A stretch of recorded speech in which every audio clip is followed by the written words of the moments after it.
Hello, everybody, and welcome back to Creation Myths. It looks like we are live, and I have been looking forward to this one for so long. Tonight, we have a really fun topic and have a great guest. In the chat, just let me know if the sound is okay, and we are going to be sharing screens in just a little bit, so let us know if that all comes through okay once we start doing it. But before we get there, need to talk about why we're here tonight. So my guest tonight is Dr. Zach Hancock. His channel is linked down below. If you are subscribed to me and you're not subscribed to him, get on that right away. And we are here to talk about a paper that I can say that we co-authored, but really what happened is Zach wrote this paper and then I helped a little bit. And Zach very generously added my name as an author after I wrote a small piece of it.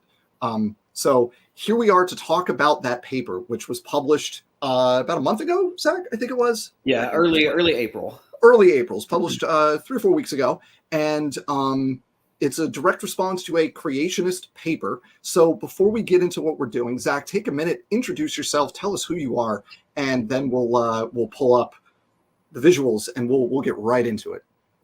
Yeah, so I'm Zach Hancock. I run a YouTube channel at Talk Pop Gen, where I do a little bit of evolution education, some pseudoscience debunking, and a little bit of history and philosophy of science. I'm an evolutionary biologist. I specialize in population genetics, and I'm currently a postdoctoral researcher at the University of Michigan.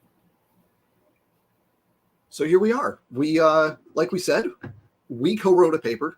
Again, mostly Zach, but I'm happy to have my name on there too. And so we are going to talk about this paper because the thing that happened here, Zach, I'm going to tell the story from my understanding, and then you can add and correct me. But here is my understanding of how this came to be. There's a paper from 2018 by Basener and Sanford. That's William Basener and John Sanford. John Sanford, a familiar character to my regular viewers, John Sanford of genetic entropy infamy. And they wrote this paper and they published it for real in the Journal of Mathematical Biology. So real peer-reviewed paper in a real peer-reviewed journal. Here it is, the authors and the paper, The Fundamental Theorem of Natural Selection with Mutations. Now, Zach, being an evolutionary biologist and I'll say a practicing population geneticist, read this paper and was so personally offended that he had to fix it. So he basically just out of spite and anger wrote a paper to fix all the problems with this paper. And then as part of that process, that paper was shared with me and I was able to contribute part of it, which became part of the tail end of that paper. So that's the backstory as I understand. It's basically just fueled by rage is what led to this publication. I feel like that's true. I feel like all of the most enjoyable things that I've done in life have all been done out of spite.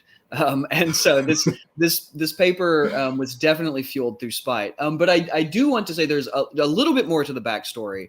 And it's actually thanks to these two gentlemen. And so folks familiar with my channel might know about 6 or 7 months ago, I put out a book review of Sanford's Genetic Entropy. And that video was responded to by Donnie here from SFT and Paul Price. And this is a clip from their response. And in it, Paul Price actually brings up the Basener and Sanford paper. And before that, I had never even heard of it. I didn't know that it existed. And he talks about how I'm not even sure Zach has read this paper or is aware that this paper exists. This is in the peer-reviewed literature. And they showed that Fisher's fundamental theorem is they overturned it and they showed a real distribution of mutation effects and that actually leads to fitness decline. And I was like, wait, what is happening right now? And so I looked up this paper, read it, and was just flabbergasted. But what really, really like pushed me to the edge was when Donnie made the direct challenge, right? So in this video, Donnie says, why do these evolutionists never actually deal with creationists in the peer-reviewed literature? Here's a paper that Basener and Sanford wrote. Why haven't they dealt with in the peer-reviewed literature? Donnie, this is for you. And so I included Donnie and Paul Price in the acknowledgments. I've clipped it up here so that so that you can see here's the actual acknowledgments from this paper, thanking Donnie and Paul Price for bringing the Basener and Sanford paper to our attention. Yeah, so that is, and then, yeah, I effectively decided I was going to set it down and actually try to write this thing. And then towards the end of it, when we'll talk about this a little bit, we get into some of the genetic entropy background and some of like Sanford's contribution to genetic entropy. And that's when I brought Dan in to sort of elaborate and expand on those sections. So I just, while we're just on that kind of very narrow topic of like, that's specifically from the paper, I should mention up front, the link to the paper is down below in the description. If you cannot access the full text, just email me or email Zach and we will send you the PDF. We will happily send you the PDF. And I should take a moment to note that the little sketch of the two of us in the thumbnail for this video was actually sent by someone requesting the PDF, and they offered that sketch as compensation for sending the PDF, which we appreciated so much. That was from a viewer named Paul, and he generously allowed us to use that as the thumbnail for this video. So thank you, Paul, if you're watching. Not Paul Price, different Paul. But if you're watching, thank you for that little graphic. We both love it, and we did try to color coordinate to match it so you could tell which one of us is which in the which one of us is which in the little sketch. Okay, so this let's get into this. We have this paper from 2018 where Basener and Sanford purport to like overturn the fundamental theorem of natural selection and therefore, show in the peer-reviewed literature that evolution doesn't work, right? They're basically saying, creationists hold this paper up as like, look, we've essentially disproven evolution. Here it is. Here's the peer-reviewed paper. So take it away, Zach. Let's go through their claims and why none of them are right. Yeah, so they effectively they do a lot of sort of weird things here in this paper, and we'll try to like break them down and try to like actually make them all connected. But there's also a lot of like sort of creationist dog whistling in this paper. And so like if you were to read this paper and you knew nothing about creationism, you might not actually like pick up on all the little things that they're dropping here.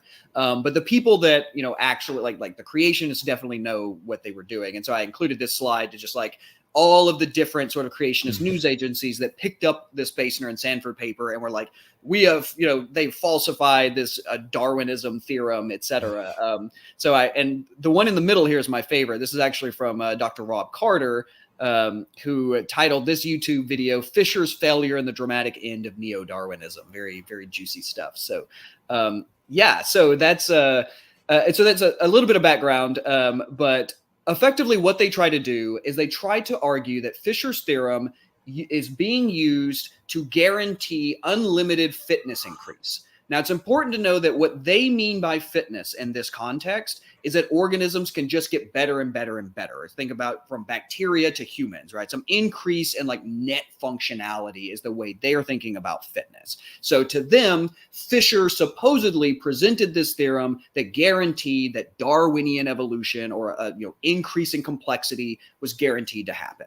However, they claim that Fisher didn't include any mutations in his model. And therefore, without mutations, how does natural selection actually make any improvements? It's going to exhaust all the variation, and then you're just going to run out, and then you're going to get like fitness stasis. So to them, they're going to introduce a mutational term that's then going to correct Fisher's theorem. Now, of course, what they're doing here is they're sneaking in distribution of fitness effects that don't actually represent what the real distribution of fitness effects look like. They run some numerical simulations and basically show that like fitness is destined to decline, which is like, you didn't even need to do the simulations. When you give the sorts of distributions they give, you already know that fitness is going to decline. So to them, that's basically their large point here is that we've corrected Fisher's theorem, and it turns out it doesn't predict fitness increase. It predicts fitness decline.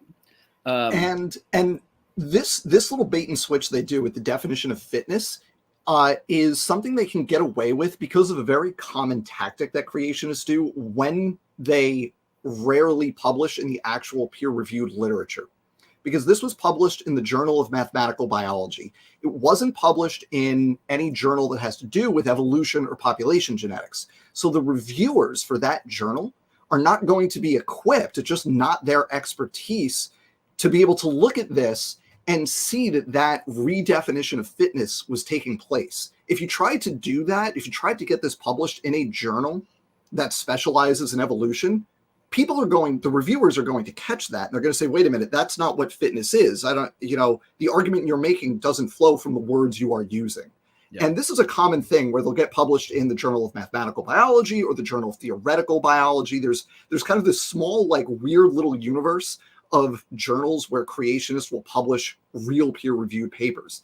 And they're legit journals, but they're not evolution journals and they're not population genetics journals. So they can get through on math, where they show the math and the reviewers say, yeah, the math checks out, but the kind of foundation underlying the math is in some cases wrong, and in some cases deliberately misleading.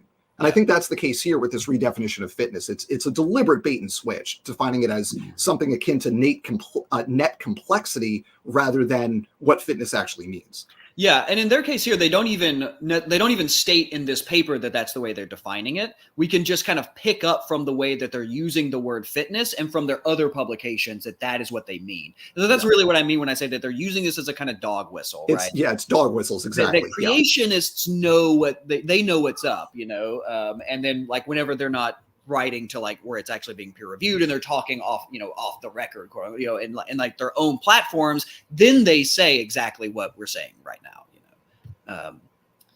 So that's some sort of kind of the background, some of the publicity that it had from people that other creationist groups, including Evolution News. So DI picked it up down here. Mathematical proof for Darwinian evolution is falsified, etc. All the fun stuff. Yeah. But we've been talking a bit about this fundamental theorem of natural selection, and I suspect many people in the audience might be like, what are you talking about? What is this thing? Because we need to be clear, like, this is a really obscure idea in biology writ large. I bet you that probably 80% of biologists don't know what it is. Probably 50% of evolutionary biologists don't know what it is. And even fewer can even derive it for you. So it's very specific to evolutionary quantitative genetics. It's a theorem that comes from a very, very specific field. But to understand what it means, it's actually pretty simple. So if we go all the way back to Darwin and we say, like, how did Darwin make his argument about natural selection? It was that you need some variation among individuals in their ability to survive and reproduce. And those that have the variation that makes them more likely to survive and reproduce, they pass on those genes to the next generation. And that process of that replacement of variation through time with quote unquote better variation, more fit variation is natural selection, right? So natural selection has to have variation to function. It requires variation between individuals. All Fisher did is he took that idea and he expressed it mathematically, right? So the fundamental theorem of natural selection basically is this. This is the way he stated it, that the rate of increase in fitness of any organism at any time is equal to how much genetic variation in fitness exists at that time, right? So if you have a whole lot of variation in fitness, then you can have really rapid adaptation. If you have no variation in fitness, you can't have adaptation. That's the fundamental theorem. It's as simple as that. There's been a lot of debate in the literature about how it was derived because Fisher wrote in a very, very obscure way. The rumor has it that Fisher actually orated this to his wife who typed it, that he was just like pacing around the living room talking because he had astigmatism and he couldn't sit in front of a typewriter. So apparently he just orated this. So his writing is very obscure because of this. And it took many decades for biologists to like work out exactly what the heck he was talking about. So that's Fisher's fundamental theorem. Did I state that clearly? Do you feel like that idea got across? Yeah, I think that is a great way to state it. And this, I mean, look, I'm an evolutionary biologist. I was not familiar with Fisher's fundamental theorem until I learned about that 2018 paper. Like, this was a concept that in all my education, like, this is my thing. This did not come up. This is just not something that I ever had to deal with in my specific kind of, route into all of this, which was viral evolution. Yeah. But it's when you think about how it works in the context of natural selection, it just makes sense. If you have a population that has a lot of variation, that means there's going to be big differences in who's good and who's bad in that environment. So you have lots of opportunity for improvement. If you have a population where everybody's the same, there's no room for improvement. Everybody's the same. Yeah. So that's it in a nutshell. And I think that putting the math aside, I think just conceptually, I think that is intuitive. And I hope that's the case for everybody. Tell us in the chat if you feel like that's clear. Yeah. So that's the fundamental theorem. I do want to give a little bit of a caveat, a little asterisk here. We're talking about R.A. Fisher, but I want to be clear that we're in no way endorsing the man that is R.A. Fisher. R.A. Fisher was a famous racist and eugenicist, and I want to be very clear that what we're talking about here is specifically Fisher's theorem as a scientific or as a theorem, as a mathematical theorem. That nothing that we say here is an endorsement of the man R.A. Fisher. I just want to put that out there and be really clear. Okay, so now that hopefully we have a decent understanding of what the fundamental theorem is, and we can get into what Basener and Sanford's main conclusions are. Before we get to this, I just want to take a minute and plug, if you go to Zach's channel, he has a wonderful stream breaking down the math, deriving it all. It's really nice. If you want like the long version of deriving the theorem, showing that it is a general theorem, like Zach has the math. He's got you covered. Go check it out. It's on his channel. You can find it. Yeah, I wanted to not get to it because, like, it took me an hour to derive it on my channel, so that would take up our entire time. Yeah. So I thought that we would just state it. It is a theorem. Here's how we know it is. If you want to be certain of that, go see the video where I derive it. So these are what I think are their big 5 takeaways. The first one is that the fundamental theorem was derived with many simplifying assumptions. That's the main thing that I was tackling in that math video that I'll tackle just very briefly here. The second is that it was derived assuming that beneficial and deleterious mutations were equally likely and of equal effect size. This was another thing that Paul Price brought up in that video, and it just baffles me. So we're going to deal with that one. That Fisher assumed that fitness could increase without limit, and that the fundamental theorem provides a mathematical basis for a perpetual fitness increase. This is that bait and switch, and the usage of the word fitness will describe that. And then we'll get to like really the sort of the meat and potatoes of this, which is the genetic entropy stuff, that adding this mutational term with a realistic distribution of fitness effects leads to continual decline. And then the last one is more philosophical about like their perspective on what Darwinian evolution means. And we'll talk a little bit about like how we interpreted what they meant and why the last part of our paper is actually trying to like point out what we think was the real target, and that's universal common descent, not actually Fisher's fundamental theorem or population genetics. They're really going for like the heart of universal common descent. Okay, so what are the assumptions of the fundamental theorem? I included this because it's a remarkable piece of failure of reading comprehension. So this is from their paper. And the block quote here is from George Price, 1972. We can thank George Price for the Price theorem, which I've done a lot in my channel on. But Price was also the one that finally derived Fisher's theorem in a way that we can all understand it. He's the one that this paper was titled Fisher's Fundamental Theorem Made Clear.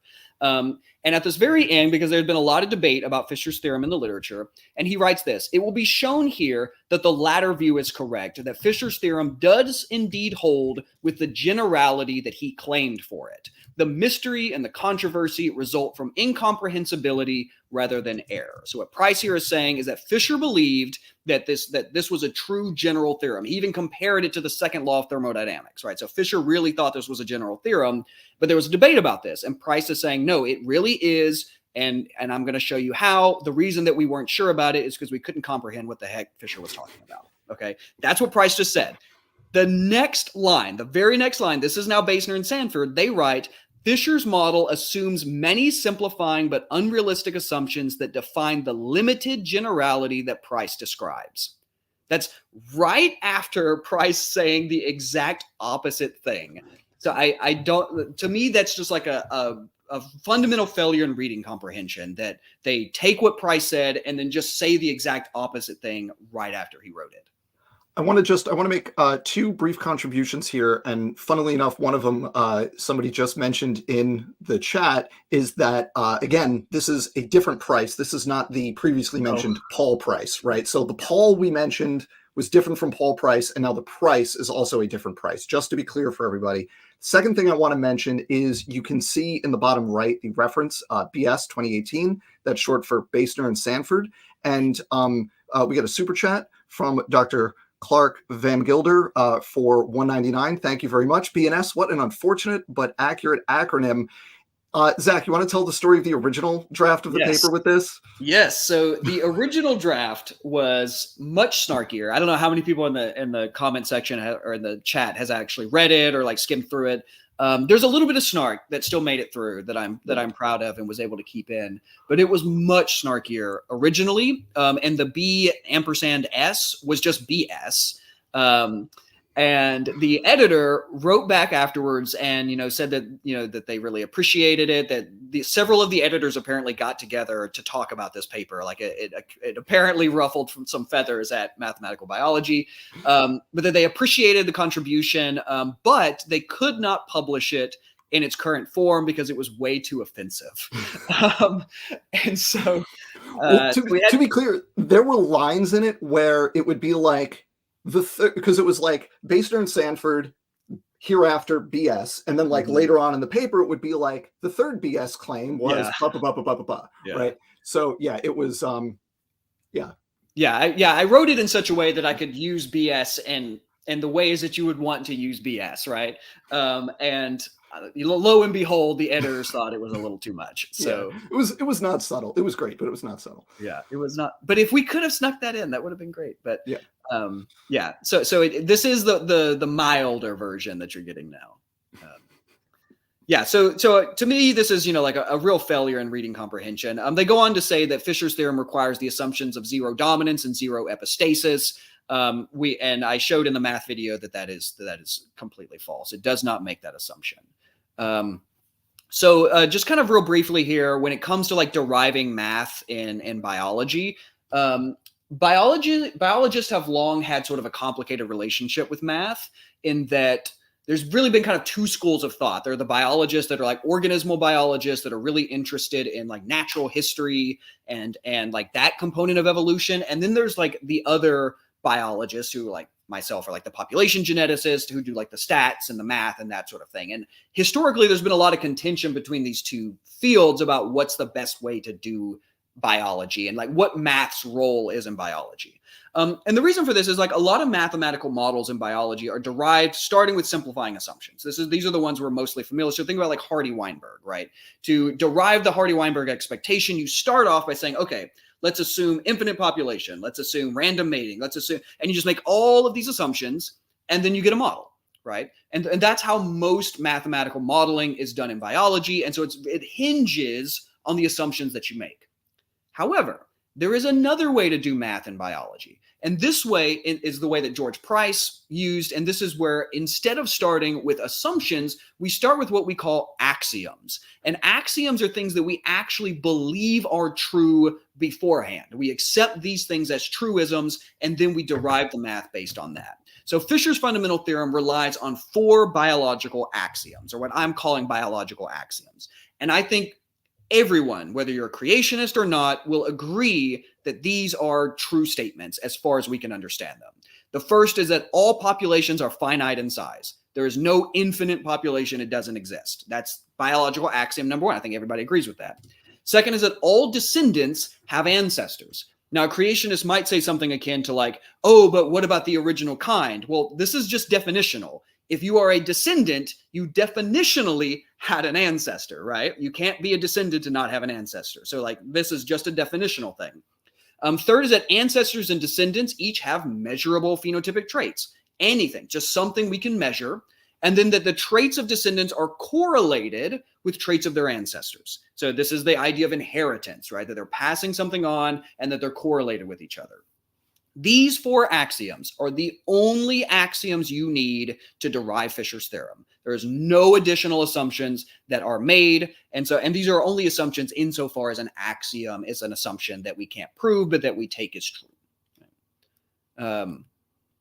Okay, so I'm just going to show the math on screen here. Again, I'm not fully deriving it. If you want to see that, check out the other video. At the top here, this is the price theorem. This has been historically called the fundamental theorem of evolution, and that it is the broadest way of representing evolution. And so this is just the covariance of fitness and then some trait. The phi value represents the trait. And then this little delta here represents some mutational term. So this is the deviation between parents and offspring. And that gives you the change in the trait value through time, right? So it's a very simple little expression. All you do to get Fisher's theorem from this, and I say all you do, it took me an hour to derive it, but basically all you do is you replace this trait term with the fitness and the offspring. So there's a covariance between parental fitness and offspring fitness. And the reason that there must be is if there's any correlation between a trait and fitness, then there must be and that trait is heritable, then there must be a correlation between parent and offspring fitness, right? Just by you're just mediating it through that trait. And so that gives us Fisher's fundamental theorem. Now we can rewrite Fisher's theorem using this V sub A. This is just the additive genetic variance. Again, I explained what that means in the previous video. I go into detail on that. But I want to point out that this little term here at the end, this is the deviation from parents to offspring, this little delta term. And this term represents what we would think of as mutations. Right, it's recombination, it's mutation, it's also gene distortion. So it's like meiotic drive. Like it can represent all of those little features that are happening during transmission. So some kind of transmission bias. And so I include this here because their whole paper is about adding a mutation term to Fisher's theorem, and it's already here. So I don't even understand their contribution is literally nothing. The term is already in Fisher's theorem. I don't have anything to add except to say, again, if anybody wants the long version of the math, how you get from point A to point B there, it really is beautiful. And I am not a math person. Okay. I'm not a math person. Zach is a math person, but I can follow it. And I can appreciate exactly how you go through all these steps. And there's a lot of steps. There's a whiteboard. It involves a whiteboard, folks. All right. There's a lot of writing on the whiteboard. It's really nice. And it's if you come out of this video, if you're watching this right now, and I see a bunch of people watching this right now, hi, thank you. This is great. Talk about PopChan on a random weeknight. Pop over to Zach's channel to get even more on this. And it's so cool how this shakes out. I really want to encourage people to watch that. It's really worth doing. Yeah, I start off with just a broad diagram of evolution, right? Of how we think evolution works, and then we derive the price theorem from it, and then for how to go from the price theorem to Fisher's theorem. So we walk through I will even show you how this equation comes about, right? So we leave no stones unturned. Because again, I don't want any creationists to be like, oh, well, he's saying there's no assumptions, but there really are. I want to show it completely. I include this quote here from Sean Rice. This quote was also in our paper. I liked it so much. It's from his book, Evolutionary Theory. He writes that Fisher felt that the fundamental theorem held great significance for the understanding of evolution. The fact that we can derive it from Price's theorem with no further assumptions means that whatever its significance, Fisher's fundamental theorem is in fact a general theorem that applies to any evolving system. And that was the big takeaway that I tried to do in the previous video. And it's the big takeaway from this paper. So even if you don't think Fisher's theorem is very interesting or very important, it's really irrelevant. It still is a general theorem that applies to any evolving system, contra what Basener and Sanford claimed. And then I just showed this. This is a really cool paper from the American Naturalist by David Queller, The Fundamental Theorems of Evolution. So oftentimes we don't think about biology as having theorems, like physics does, but it does. It has a large hierarchy of theorems that start, as I said, with the Price theorem, and then you can get the Robertson equation, you can get Fisher's theorem, the Breeder's equation, you can get Fisher's average access. All of these different theorems can be derived smoothly from Price's equation. So if you like math and you really like theorems in biology, this is a cool paper, and there's actually some really neat stuff back there to check out. Okay, so first one, ixnade, it's off the board. We know that Fisher's theorem is a general theorem of nature. The second one is that Fisher derived this assuming equal beneficial and deleterious mutations, that these were exactly equal to each other. And this is a thing that I actually argued with Paul Price on this during the live stream on Donnie's channel a while back. So Yeah, so this is what they state, and this is actually from their paper. This is from the Basener and Sanford. So the blue here is just a Gaussian or a normal distribution, and they claim that this is how Fisher viewed mutations, right? So they write, however, through no fault of his own, Fisher did not know the molecular nature of mutations and incorrectly assumed that mutational effects, positive and negative, would be effectively symmetrical and balanced. This is, I'll explain, this is a misreading and a misunderstanding of Fisher's geometric model, which I'll talk about in just a minute. But this little distribution that you see buried within this normal distribution, this is what they call their realistic distribution. And this distribution comes from Kimura, right? This is the gamma distribution from the Kimura 79 paper, which we'll talk about.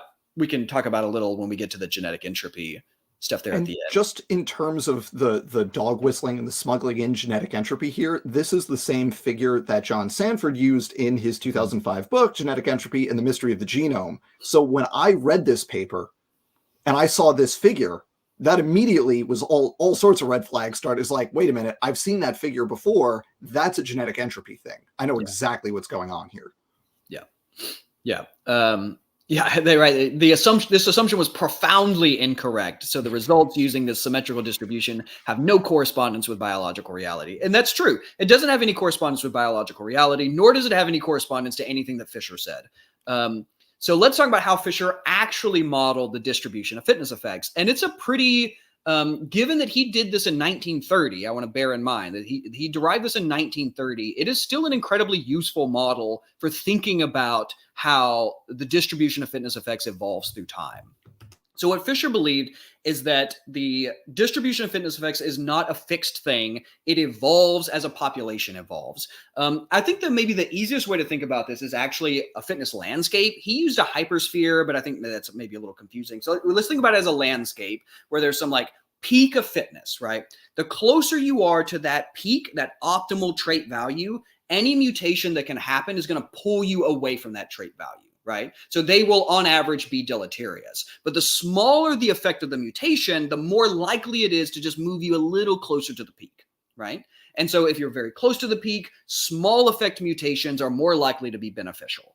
If you're really far from the peak, you can take a big step in the right direction. So you can have mutations of large effect move you in the correct direction if you're far away from the peak. And so in this way, we can think about the distribution of fitness effects changes. It shrinks and it grows as the population is evolving to some phenotypic optimum. Okay, now that's Fisher's geometric model of adaptation. This little circle here is what he used to represent this. So in the center of the circle is with this theta value, this is the optimal trait value. And then the current trait value is at the Z. And then there's D is the distance between the two. Right. And then R is the mutational effect size. So you can imagine as that circle around the R gets closer and closer and closer, that R value for it to be beneficial is going to have to shrink. Right. It's going to get smaller and smaller and smaller to keep you moving in the right direction. And so what that means is that in no sense, in no stretch of the imagination, is the distribution of fitness effects symmetrical. And in fact, Fisher argued that most mutations are going to be deleterious because if populations are highly adapted to their environment, then most mutations should drag you away from that peak of fitness, right? So again, in no way did Fisher think that the DFE was symmetrical.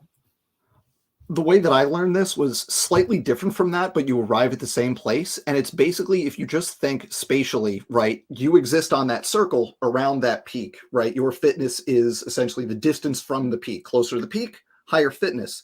When that circle has a very large radius, you're very far from the peak, and you zoom in, that circle itself is basically a line. So it's not quite 50-50 on either side of that line, getting better, getting worse, but it's close.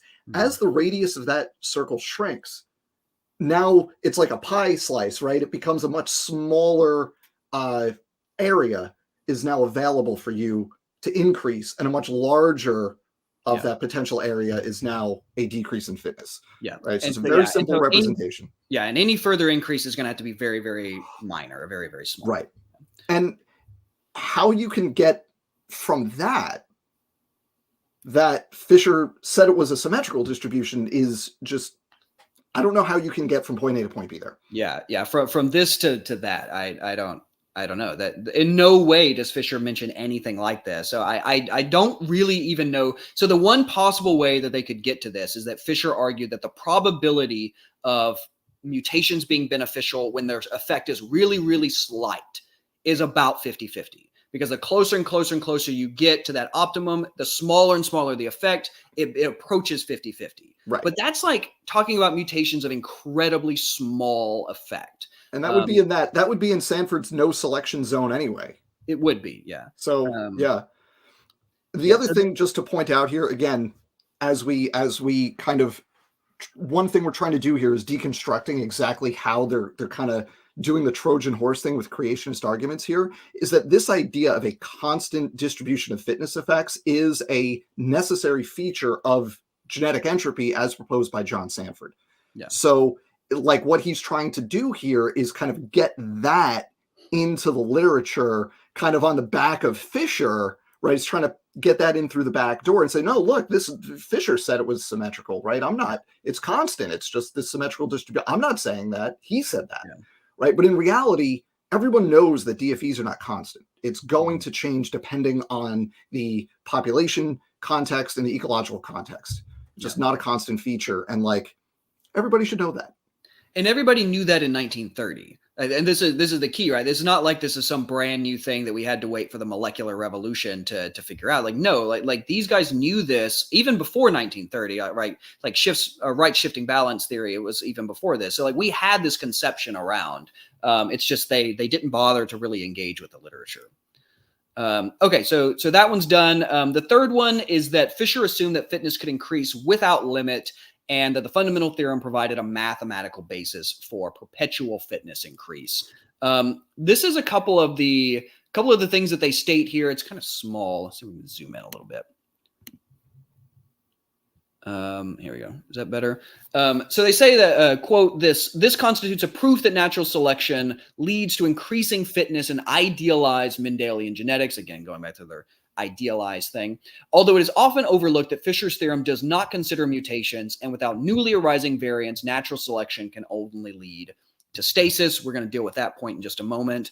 But they go on and say, yet Fisher argued forcefully that his theorem was so fundamental in nature that it essentially guaranteed any population would increase in fitness without limit. And they add in parentheses here, essentially constituting a mathematical proof that Darwinian evolution is inevitable. And I think this is key, right? This is showing that what their idea of Darwinian evolution is this sort of progressive evolution, this idea from bacteria to man kind of evolution, right? And so they're trying to use the fundamental theorem as this way of saying, oh, look, well, Fisher thought he proved Darwinian evolution, and we're going to show why it doesn't work. That line right there, that parenthetical, that's the specific place where they switch the definitions of fitness. It's right there. That's where they do it. They didn't say they did it, but that's where they changed the definition to something like complexity. Because when they say Darwinian evolution, they're not saying variation plus natural selection leading to change over generations, right? That's not what they're saying. They're saying they mean Darwinian evolution to mean universal common descent. Yeah. Is what that phrase means right there in that context. So this is where they did the switcheroo with the definition to undermine the concept of evolution as a whole, not just this little mathematical aspect to it. Yeah. Yeah, and it's another one of those dog whistles, right? Like creationists looking at this will immediately know what that's referring to. They then go on, and they make this case throughout that the fundamental theorem depletes genetic variance. And they write that what is often overlooked is that without a constant supply of new mutations, selection can only increase fitness by reducing genetic variation. Given enough time, selection must reduce genetic variance all the way to zero. Down here, this result may be surprising for many people. This is a very interesting sort of writing style in a scientific journal. This result may be surprising for people who have been taught that Fisher's theorem guarantees unlimited fitness increase. I don't know about you, Dan, but in my study, I've never been taught that Fisher's theorem guarantees unlimited fitness increase. The only time I've ever heard that is from Basener and Sanford, oddly enough. Now, to be fair, It didn't come up at any point when I was earning my PhD because it just like wasn't the thing that I was working on. Yeah. But that's just what they say here is silly. This is an example of when somebody, and creationists do this all the time, where they learn something new, and it's surprising to them, and they think they can interpret it in a way that makes evolution harder. So like, look at this thing. Natural selection reduces variation. How is it supposed to work? And then I'm sitting here like, yeah, that's like an exam question I use literally in Bio 1. Like, how does natural selection, evaluate how natural selection affects variation in a population? Right. Without another source of variation, it will deplete variation. I wonder if there are any mechanisms that increase variation so that doesn't happen. Yeah. Like, yeah, guys, yes, come on. Yeah, and the fact that they think that it would be surprising for anyone, to me, is a testament that they've never actually met or spoken with anyone that like works with or understands the fundamental theorem. And I'm going to get to that point in just a minute. So before we get there, let's use Fisher's own words to deal with this limitless fitness increase, but we're going to return to this depletion of the genetic variance. So here's what Fisher actually said about fitness. So Fisher viewed fitness as akin to what we call the Malthusian parameter, which is basically a population growth rate. That's the way to think about it. What's the rate at which a population grows? And he wrote it as M equals to W minus D, where W is the rate of actual increase in fitness determined by natural selection. This is the fundamental theorem of natural selection. That's the W term. D is the rate of loss due to the deterioration of the environment. So what does he mean by the deterioration of the environment? This is what he writes in the genetical theory. Quote, against the rate of progress in fitness must be set off if the organism is, properly speaking, highly adapted to its place in nature, deterioration due to undirected changes either in the organism or in its environment. The former typified by pathological mutations observed by geneticists. The latter due to changes in the organic environment, including improvement of enemies and competitors, may in effect be either greater or less than the improvement due to natural selection. What he is saying here is that you don't expect populations to just grow out of control. If they are highly adapted to the environment that they live in, any additional change is going to actually deplete their fitness. It's going to make their fitness less, it's going to make their fitness worse, right? And that can either be due to intrinsic factors like mutations, or it can be due to extrinsic factors like competitors, parasites, etc. So Fisher's actually taking a pretty ecological view about fitness. And this is because he's thinking of fitness as a population growth parameter. And so when you think of fitness in that way, you have to think about what's the resources in the environment, what are the competitors in the environment. All of these extra things go into thinking about this. So it's a much more refined way of thinking about fitness. And I think they don't take this into account, right? That this is literally stated in the genetical theory. And again, if this is Fisher's theorem down here, here's the little mutation term. If the absolute value is greater than the variance in fitness, then the mean change of fitness can decrease. It's right there. It's literally right there in the words that Fisher wrote. Yeah. And there's like, he didn't include mutations. It's unrealistic. When you include mutations, it declines inevitably. Guys, it's literally in the words that he wrote. Yeah. I don't know. He literally said. And this is another example of, you get this into the Journal of Mathematical Biology, not a journal that specializes in evolution, because you're likely to find someone who's going to catch that, right? Yeah, you would have gotten a reviewer that specialized in Fisher's fundamental theorem, and they would have been like, Yeah. Okay, so this depletion of fitness variance is super important because it's actually a key prediction of the fundamental theorem. It is like the best evidence that the fundamental theorem is actually explaining something real is the depletion of fitness variance. That it works, right. That it works, that it's actually capturing what you... And so I want to explain this because this is like really, really cool. And it's been observed in many systems. And it causes a lot of confusion. Like Sanford is often confused by this. So if you read like his Mendel Accountant, which I sadly have, the user guide to Mendel's Accountant, in it, he talks about how, well, fitness is not very heritable. Most of the time when you see traits that are highly correlated with fitness, they have low heritability, right? And what he doesn't seem to understand is that is exactly what Fisher's theorem predicts. And so to understand this, we need to understand what heritability means, because there's a lot of confusion around heritability in its colloquial sense and what it means in quant gen. So heritability, so for a trait to be heritable, we usually think that it means that it's like genetic, it's passed from parent to offspring, right? But that's not what we mean by heritability in this context. And I want to give you an example. So take having 5 fingers, get it in the camera. Take having 5 fingers. I suspect most people here, most people in the chat, I'm going to bet have 5 fingers. If you don't have 5 fingers, it's because you lost one due to an accident, due to something in the environment, not because of genetics, right? And so in this sense, if we think about what heritability means in quant gen, it's how much variation there is in that trait that is determined by genetics divided by the total variation in that trait. And so if everyone has 5 fingers and the only thing determining the variation in having 5 fingers is the environment, then there is 0 genetic variation for that trait. And hence heritability is 0. Right? This is despite the fact that we know it is genetic. It's completely genetic. It's completely passed on from parent to offspring. But the heritability in quant gen is a measure of the variance in the trait due to genetics. Okay, that's heritability. I've included the little equation here. So V sub A is what is the variation in that trait divided by the total phenotypic variation. Okay, so with that in mind, now let's think about Fisher's theorem, right? We just talked about how natural selection depletes variation, and that's what we expect it to do. So if a trait is highly correlated to fitness, that means that natural selection must be acting strongly on it and has been acting for a long time.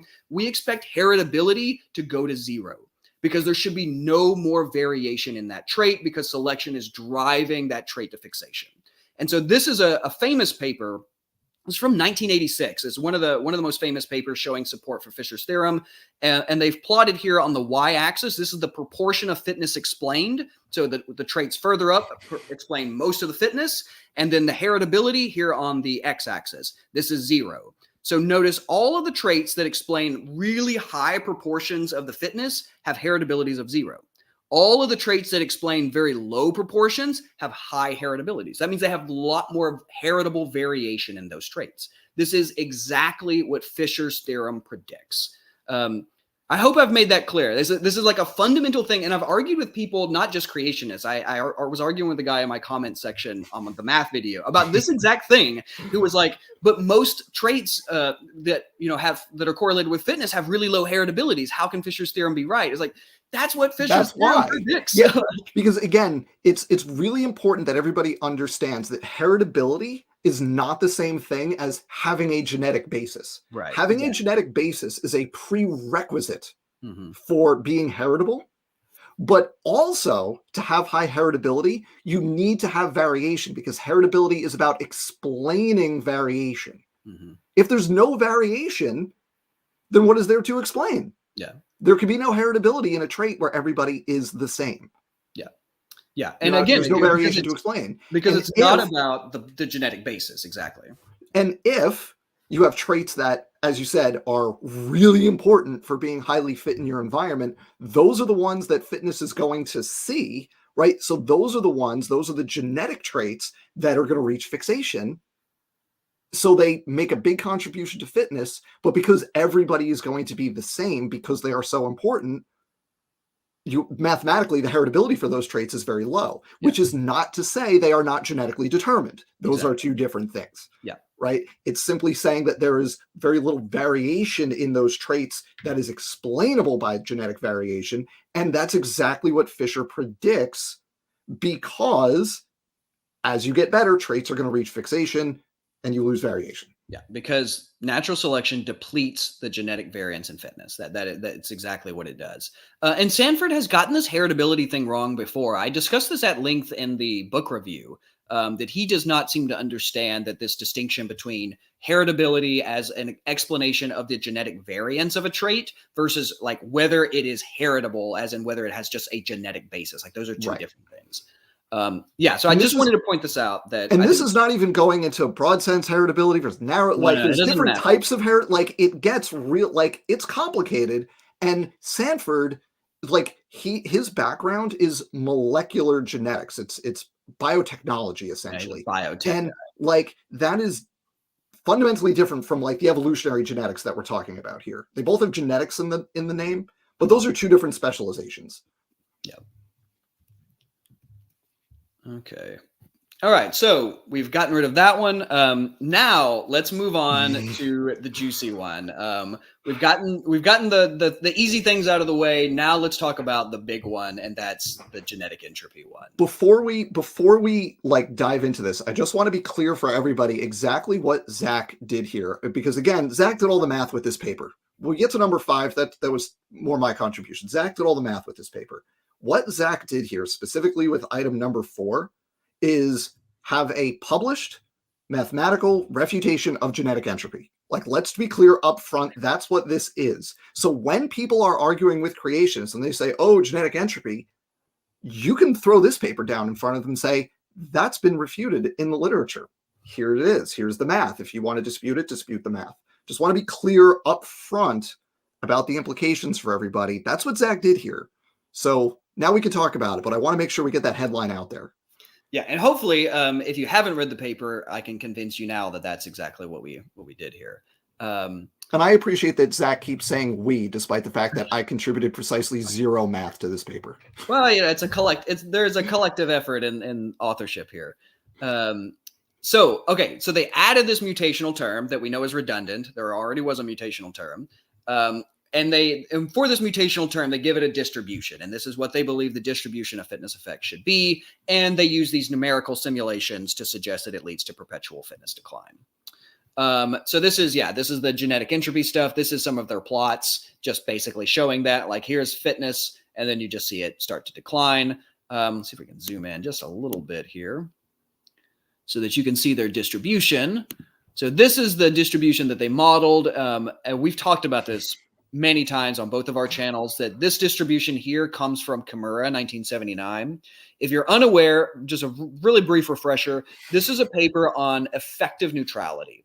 And it specifically is modeling effective neutrality with respect to deleterious alleles. So there are no beneficial alleles in this distribution, and he models it such that he wants to see where the edge of selection's ability to act is. So he picks a very specific distribution for a very specific purpose to model effective neutrality. He in no way uses this as a realistic empirical distribution. That's not what the purpose of his paper was. But they have since latched on to this distribution and used it many, many times to argue that, this is a real distribution in nature. And to be clear, Kimura in that paper says that his distribution was unrealistic. Yeah. And describes the specific ways in which it is unrealistic and justifies why he made the distribution the way he did. Like, he's upfront about all of this. And Sanford, and in this case Basener, but Sanford also in his book, they just ignore all that stuff. Yeah. Yeah. And Kimura actually makes a really good point that could have saved Basener and Sanford a lot of work. And that he points out that when he adds even a tiny fraction of beneficial mutations, the population size explodes. And this is in that paper, and it's not, and they like to call this mega beneficial. Paul Price kept using this term, mega beneficial mutations. No, they are like almost effectively neutral. Like, they are very, very slightly advantageous. It's just that there's two things that have to happen when it comes to like mutation accumulation, is that not only do you need them to emerge, that's just the distribution of effects, you need them to go to fixation. It's a 2-step process. The slightly advantageous always go to fixation faster and with higher probability than slightly deleterious, right? And so just because of that fact alone, even if there are a lot fewer, you're going to get a lot more of them fixed. And I'm actually going to show you that in just a moment. But that is why Kimura did not include any beneficial mutations. It's not because he didn't think they existed, like Sanford often says, but rather that they just make the math explode. Zoom back out here. Okay, so that's the genetic entropy stuff. All right, so as I said, they did some numerical simulations and basically argued that, with their distribution, fitness would go down. So what I wanted to try to do is recreate their model as faithfully as I could while also including as close to a realistic, like actually I took like 4 or 5 different empirical distribution of fitness effects and tried to recreate that distribution from actual studies that measured the distribution in an empirical system, like either doing mutation accumulation or they did like targeted mutagenesis, etc. So I did all of these simulations in a program called SLIM. It's like the most advanced forward time simulator. It's also freely accessible. It's open source. You can go get it and download it right now. All of my code is available. You can take a screenshot of this. This is the GitHub where you can get all of the code that I ran just in case you want to check it for yourself. It's all freely available and it's annotated. So this is the way our simulations ran. So they have overlapping generations. There is random mating, but this is also true in Basener and Sanford. So there's just no, spatial mating. There's density-dependent selection. And so this is our attempt at a little bit more realism in that individuals can exhaust the local resources, right? So you can't just have populations grow infinitely in size. Individuals are competing with each other for space. So I thought that would make it a little bit more realistic. And then we give it a carrying capacity. So 1,000 individuals can exist in this simulation. That's how much resources there is for those individuals. We simulate a 5 megabase chromosome. I give it a really high mutation rate. So this is an order of magnitude higher than the observed human mutation rate. So just note that we give lots of mutations, and then I give it a pretty high recombination rate.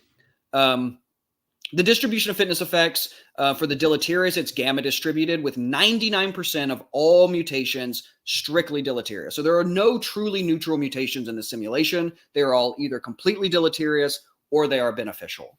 The beneficial is exponentially distributed. Only 1% of them are beneficial with a mean effect of 0.001.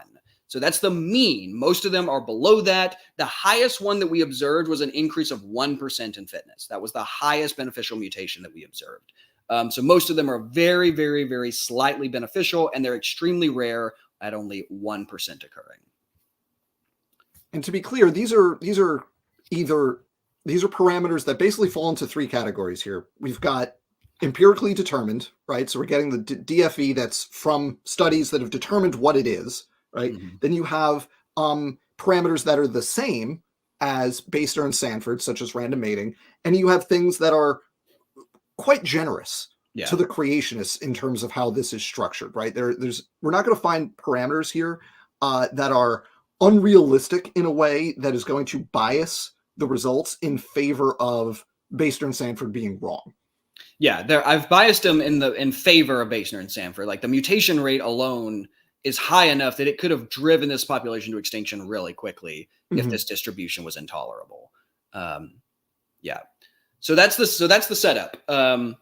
And let's check out the results. So here are the results. Now I'm going to walk you through these figures, but as I do this, I want to point out this is a comment from Donnie in that video that I showed earlier from him and Paul Price.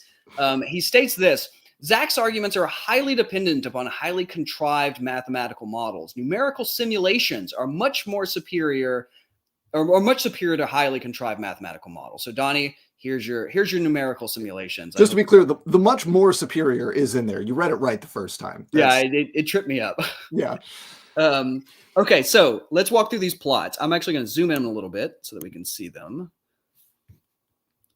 All right, so this first one, this is the distribution of fitness effects. So the fitness effect here on the x-axis, this is the neutral. Remember, there are no strictly neutral. They're both on either side of that 0, but you can see they fall really close to it.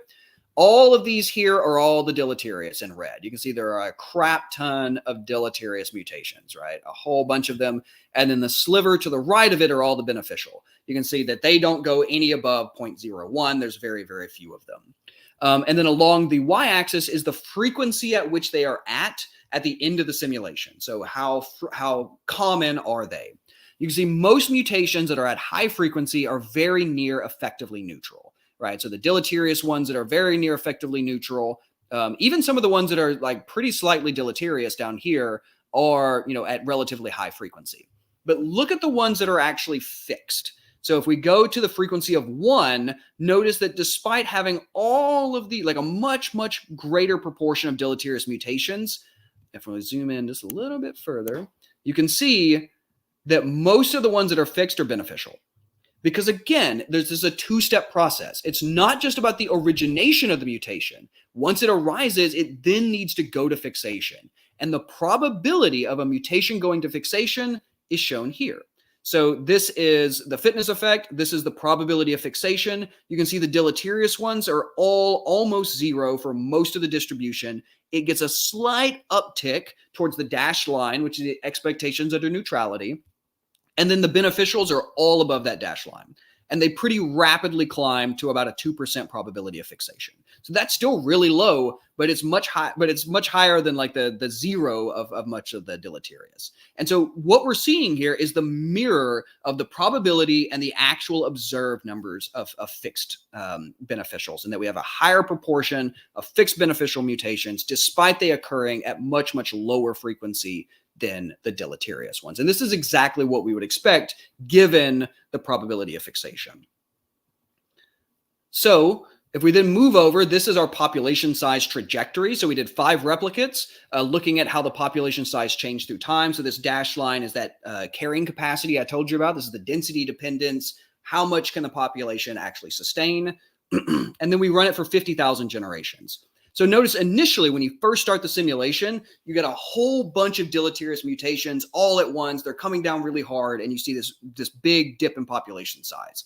But then the beneficials start compensating, and little by little, the populations start to grow, right? And then eventually you can see they're on an upward trajectory towards this dashed line. And so 50,000 generations later, much, much longer than what any of them have run their simulations for, 50,000 generations, and we do not see fitness decline. In fact, we see gradual improvement of fitness thanks to the constant input of beneficial mutations that are, again, occurring at incredibly low frequency, but they're always fixing with a higher probability than the deleterious ones.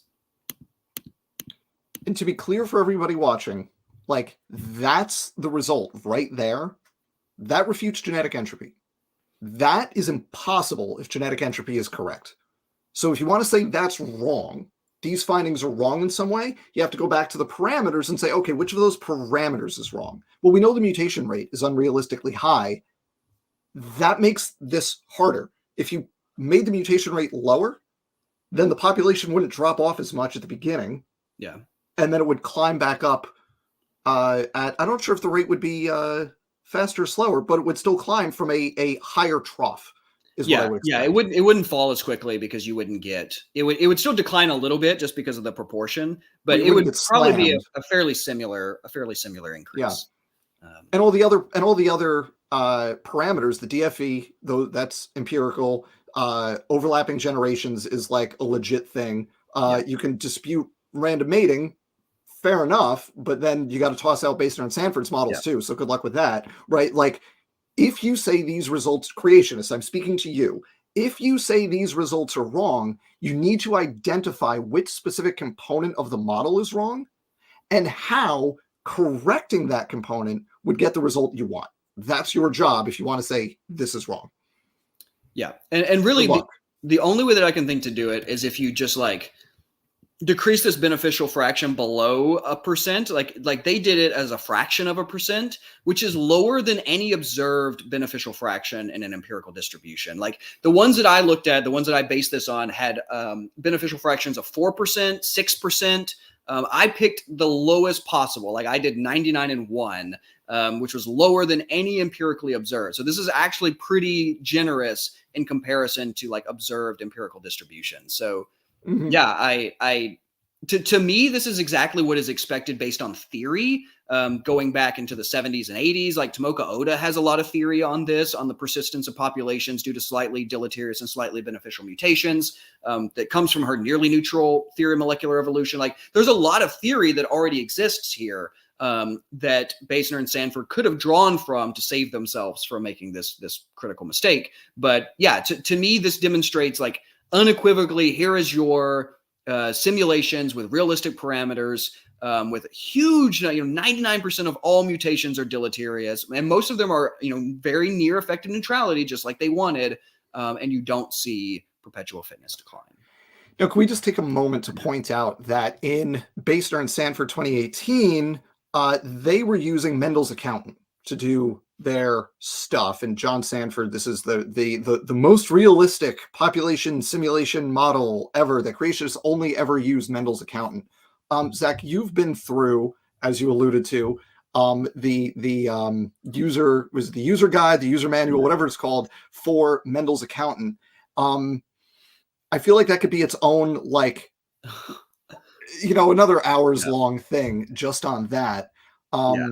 But again, if you want to say that something is the most realistic, the most whatever, right, and it's better than this, what creationists have to do is they can't just say Mendel's accountant is perfect. What you have to do is say, look at the specific parameters, creationists. This is your homework. Look at the specific parameters and point to where the way Basener and Sanford did it is better, right? Yeah. I don't want to hear people just go, well, Mendel's accountant is the most realistic simulation ever. Like, yeah, you got to this side, that side. You have to like take this, as what it is, right? And actually dig into those numbers and show why they're wrong, right? Show why your way is better. Yeah. Yeah. And I think that the Basener and Sanford, when they do numerical simulation, so they don't even use Mendel's accountant in the Basener. Oh, they don't even do Mendel's accountant. Never mind. Yeah. They do Mendel's accountant in the 2015 one, the waiting time problem one. Oh, that's okay. Yeah. This one is just numerical simulation. So they're actually just taking, and this is why this comment is actually incredibly funny to me, is that their numerical simulation is they're just iterating through values that they put into the model. Like there's not actually any stochasticity in their model. Whereas in our model, there's very clearly stochasticity. You can see the population sizes bouncing around. And so that way, it's, to me, this is still a more realistic way of modeling it than using like a rote numerical simulation. So yeah, I would love for creationists to like recreate this. Again, all the code is available. You can download Slim for free. I would be happy walking you through how to do this. Don't threaten him with a good time, folks. He'll do it. I will do it. I will show you how to make all of these yourself. I'll show you how to make your own simulations. So yeah. Okay, so I do want to do this because I think this is important, and we make this point in the paper as well. And there's some caveats here that we need to talk about simulating distributions of fitness effects. And again, this is in our paper as well. You can check this out. So I make clear that neither ours nor Basener and Sanford's are realistic. And the reason that they're not realistic is because we're both assuming that there's no fitness optimum, that we are just existing in a constant environment and that fitness can perpetually increase, right? Whereas in reality, populations, like the proportion of beneficial mutations is not fixed. So in our simulations, we pick a fixed distribution of fitness effects. That's not realistic. We spent all this time with Fisher talking about how the distribution of fitness effects evolves through time, right? And so I want to be really clear here that we were trying to recreate what Basener and Sanford did, which we think is unrealistic. But when you're thinking about distribution of fitness effects and how they evolve, there's a phenotypic optimum that populations reach, and that shapes the distribution of fitness effects in such a way that you can't just keep having beneficial mutations. They eventually have to fall off because you're as adapted as you can be in that environment. And I think that's a really important sort of thing to bear in mind when we're thinking about fitness increases, when you're thinking about distribution of fitness effects, that there is no such thing as a fixed overall, Paul Price likes to say this, the overall fitness distribution that just does not exist. And this is because most evolution is characterized by stabilizing selection on fitness peaks and compensatory evolution. So you're on a peak, a deleterious mutation brings you down, a beneficial pushes you back. And so you're just this you're balancing on this peak. That's most of what evolution is doing, is in that kind of context. So I just want to give that caveat because I think it's really important to understand the sort of the shortcomings when it comes to like thinking about modeling beneficial alleles in simulation settings. Okay, so that brings us to the very last point. And this is their last point, right, is that it fails to provide a mathematical proof of Darwinian evolution. And this brings us to sort of the real target, right? And to me, this was the part of the paper that we had to like really sell the most. It's pretty easy to make this argument about, all right, you've misunderstood Fisher's theorem. Here's some simulations showing your numerical simulations are wrong. Like that's pretty easy to do, right?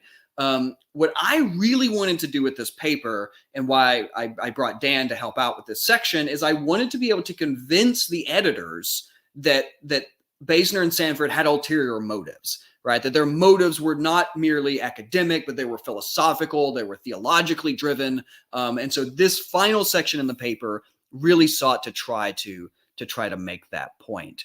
And you're muted, Dan.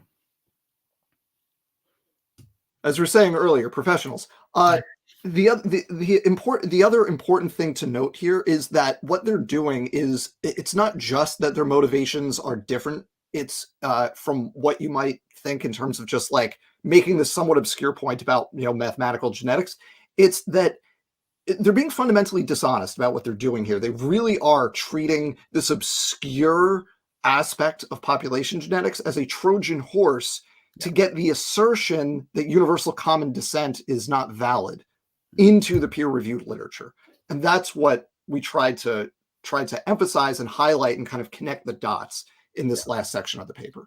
Yeah. And I want to be clear, even if let's say that they had found some real error in Fisher's theorem and actually overturned Fisher's theorem. For one, that would have been done by actual population geneticists long ago before it would have been done by Basener and Sanford. But that's neither here nor there. Even if they had done that, it would do nothing to the theory of evolution. It would do nothing to even Darwin's idea of natural selection, right? Like it would not fundamentally challenge anything. And so, and given how obscure it is, it's just interesting that they picked this theorem of all things to sort of to use as their way of getting this genetic entropy into the peer-reviewed literature. It's a very interesting, arcane idea that, again, I like because it's specifically in my very niche field, but most people never would engage with Fisher's theorem. So then we actually give some quotes here from Sanford himself from his book Genetic Entropy. We went back to genetic entropy, and we also used the book chapter that Sanford and Basener co-authored with a few other people. I think it was Hofstra was on there, Sal Cordova was on there. I think even Beckley might have been on there. I forget. It was a bunch of authors on that book chapter. Yeah. And in that chapter, they were more explicit about the bait and switch they did with the definition of fitness and the implications for the concept of universal common descent.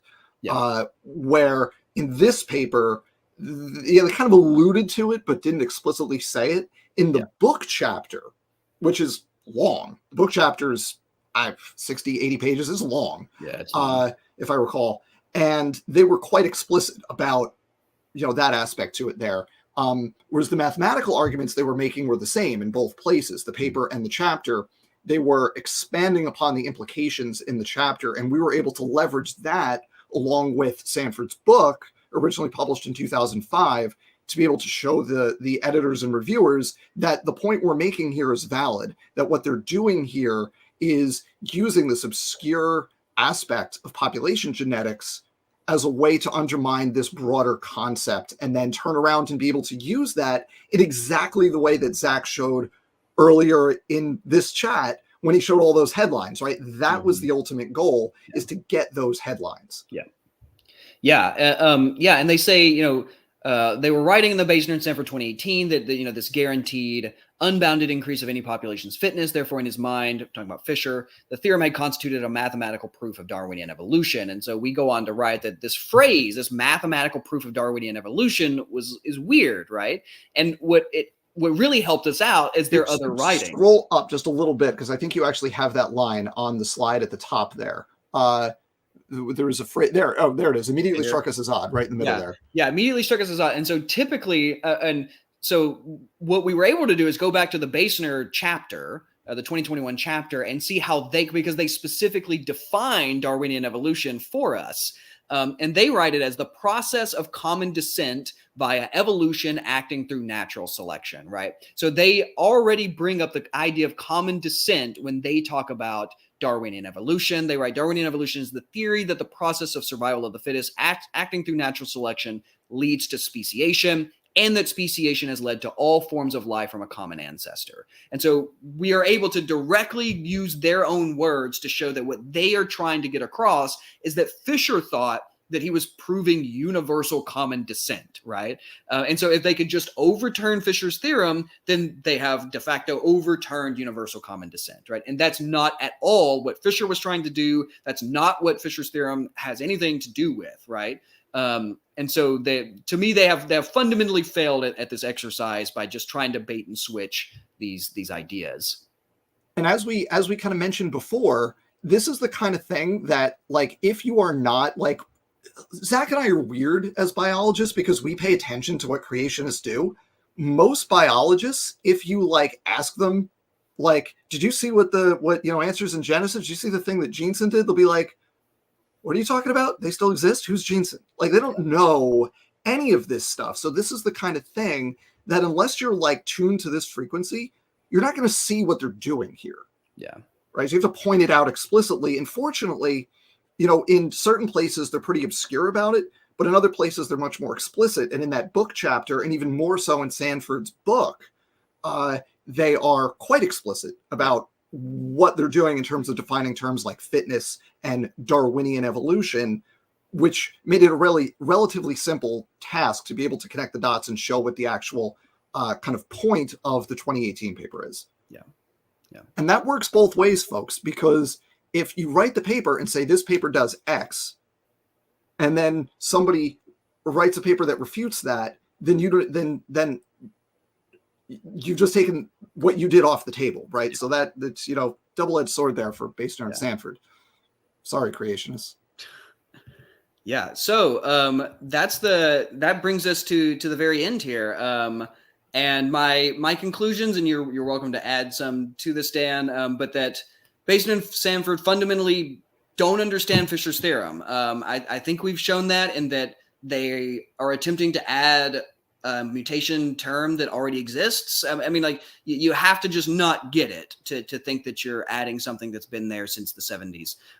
They introduced this is what I just said. They introduced this redundant term to try to sneak genetic entropy into the back door, right? Using these unrealistic distribution of fitness effects that ultimately completely explain their numerical results. And that finally the paper was just an attempt to legitimize a bogus idea, genetic entropy, and by extension, creationism. And I just want to emphasize that last point, because like that's the big thing, is this paper was an attempt to get genetic entropy into the peer-reviewed literature. It is genetic entropy is population genetics fan fiction. There is nothing realistic about it. It is just made up nonsense, and it falls apart the second you start looking at it like with actual population genetics and how it works in the real world. And this paper was subtle enough about what it was doing that you can get those concepts in there. And what Zach did showed mathematically that's wrong, right? He did the simulations. There's the results. Here's all the parameters. It doesn't work the way Sanford says it should work. Yeah. Right. And like, that's the big takeaway. So you're trying to get this major creationist concept into literature. Well, here's a peer-reviewed refutation of that specific concept. And like I said earlier, anytime someone brings up genetic entropy now, you want to be able to say, no, that's wrong. And even if you don't understand the population genetics, give them this paper. Say, here it is. This is a simulation that shows you're wrong. If you got a problem with it, show where that simulation is wrong. Show which parameters are invalid and why. Yeah, it's now their turn to respond in the peer-reviewed literature, because we took the time to respond in the peer-reviewed literature as requested by Donnie. It's his turn now. And I think that's a great place to end it right there. So before we end this, first I want to thank Zach, one, for sitting down and hanging out with us for almost 80 minutes here. We've got almost 100 people watching us talk about like creationists and population genetics. Bunch of weirdos. I love it. Thank you. And before we go, Zach, tell everybody what you're up to, what you have planned for the future. Yeah, so I am trying to get my Causes of Evolution series up and running. I've got the slides and stuff done for the gene flow one, which is the next mechanism. And then what I really want to do after that is sort of start putting these mechanisms together so you can see how they interact with each other. And I think that's when a lot of the math really gets fun, is when you're putting in selection and drift and mutation and all these forces together to actually build really cool models of evolution. So far, it's been kind of isolated, looking at them in isolation, but putting them together is when it really gets fun. So that's sort of what's coming up next on my channel. Yeah, that's what I got going on. I just want to say I love that series. It's really cool, and I can't wait for the further installments. The math starts to get really fun once you start to kind of layer these things on top of each other. That's one of my favorite things to talk about in class, where we basically spend a week when I do my intro evolution class. We go through all the mechanisms, and then the next week is like, okay, now let's take these different threads and let's wind them all together and see what weird stuff pops out, because you end up with a bunch of situations that seem really counterintuitive on the surface, and then you just peel back the layers and you get to the math, and it works out exactly the way the math predicts. It's beautiful. It's a really fascinating thing, and that there's a lot of strange happenings in biology that we struggle to understand. That if it turns out, if you actually return to the math and population genetics, it explains it really, really well. And so it's sort of a fun thing when the math can give you the answers to unintuitive observations in nature. Some really weird stuff, but we can explain it with the math. It's cool. It's so I'm really looking forward to that series. Everyone should check that out. I just want to, before I just kind of give some updates on what I have coming, I just want to highlight a super chat from Anton. I'm going to butcher this name. I apologize. Diatis, sorry, for $2. Thank you. I appreciate your generosity. Thank you for defending science against darkness. We're trying over here. And one of kind of my themes with what I'm doing is, like, on the surface, it's kind of a silly thing, right? It's dealing with creationists and often young earth creationists, but kind of the dark underbelly to it is the Christian nationalism aspect, and it's all part of that broader project. So, like, what I'm trying to do is just like cut off one avenue into that, right? That's just a little contribution to pushing back against that. So thank you for your contribution. So stuff that I have coming up. So next week I have I got a pre-recorded video. It's already available for channel members. It's a fun one. It's a creation trick. I think you're all going to like it. And then after that, I have 2 live shows in a row coming up. So I've got, I'm actually chatting with Sal Cordova is going to come on, and we're going to talk about his protein orchard argument and the idea that because there is not a single common ancestor for all proteins, that is an argument against evolution. And like, me and him have had this conversation before, and he keeps bringing it up. So I'm like, let's like have a chat about this. So that's happening.